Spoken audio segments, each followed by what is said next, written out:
Welcome to Digital Health and Wellness module.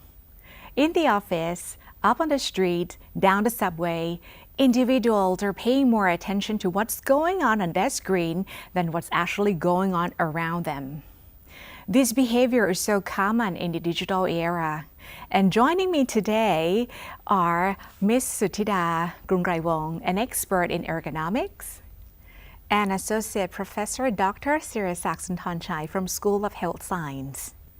There are three factors altogether: individual risk factors, ergonomic risk factor, and social environmental factors.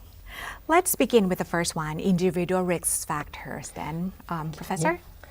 Individual risk factors consist of 7 factors.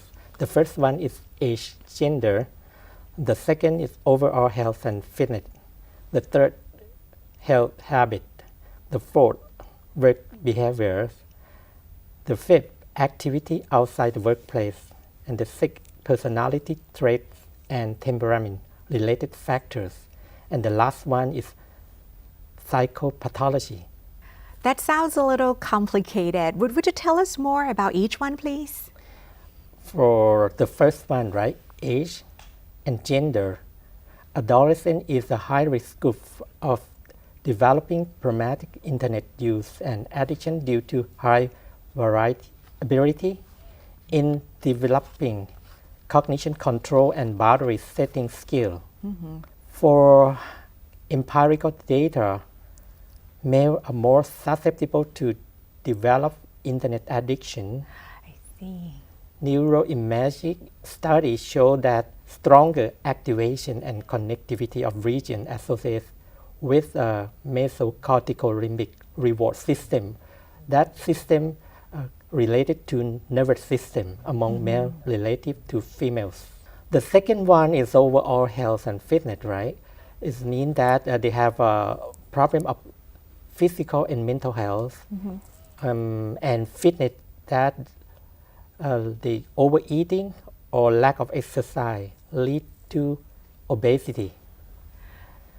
For health habit, right, including smoking, poor eating habit. For work behavior, they are sitting or standing for prolonged periods of time. Maybe they use a poor mousing mechanic. Activity outside the workplace, some have a high physical force, awkward posture, or repetitive action. Personality trait and temperament related factor is just like neuroticism, anxiety, sensation seeking, introversion, low emotional stability, and hostility or aggression have been associated with internet addiction. And the last one is psychopathology, is related to internet addiction and obsessive compulsive disorder, just like withdrawal, anxiety, and depression may be bidirectional.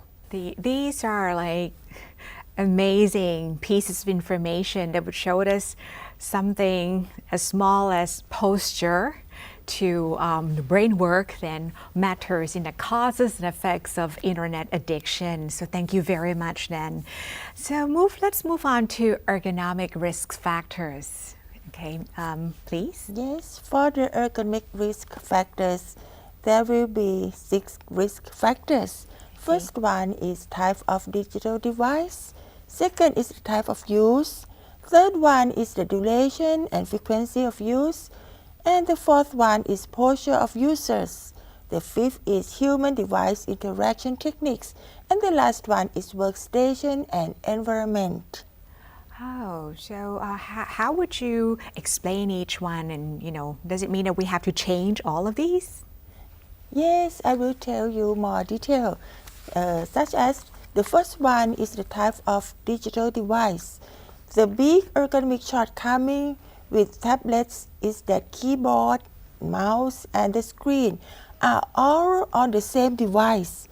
That the convenience of this design is a major draw that has made them so popular. However, for prolonged use, the posture required to use a typical tablet are even more extreme when compared to using a laptop. And this means greater ergonomic risk that current research finding support. Tablets require more bent neck posture to view the screen.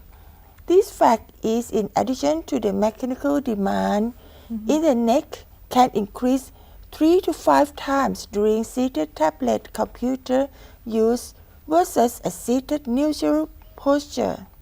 This is likely to be associated with a much greater load on the neck and poses greater musculoskeletal demand on the body. Tablet use is therefore a great risk for injury or discomfort for a long-term user. And the other risk factor is the type of use, duration and frequency of use, posture of user, human-device interaction technique, workstation, and environment. That's an eye-opening moment for me. I never thought that certain devices or certain angles then would put myself, including other colleagues, then at risk of developing certain injuries. So what signs are there then that tell us that we need to be aware or be careful about assistive use of technology or those devices? Yes, I will tell you some signs or some indicator to know that there are the ergonomic risks, such as the redness or swelling on the affected joint. The next one is the skin around the area is warm to touch. Next one is reduced range of motion for the affected joint. The next one is fatigue. And also you will feel pain, soreness, burning or itching. Sometimes you will have some clumsiness and tender to touch. Somebody will have tingling, numbness, weakness, or change of skin color. So these are little signs, actually small signs that cannot be overlooked when you use a device then. So now the third and the last factor, social and environmental factors. For this factor, we have seen that a lot of Wi-Fi around us, right? That means that mobile phone can use Wi-Fi. This means that it's caused some addict to the internet than those without extensive access, right? These risk factors is benefit for focus of preventive and early identification measure among the risk group and their families. So this is like a tip to adjust our home environment to prevent us from the risks. Yes. Okay, so those are very helpful tips and a wealth of information in the digital age. Thank you very much then for your time and sharing of your expertise, Ms. Krungraywong and Professor Suntanchai. And thank you very much then for equipping us with knowledge and information in the digital era. So I hope that you have learned information, tips, advice, and research findings on risk factors related to digital health and wellness. So see you until the next module.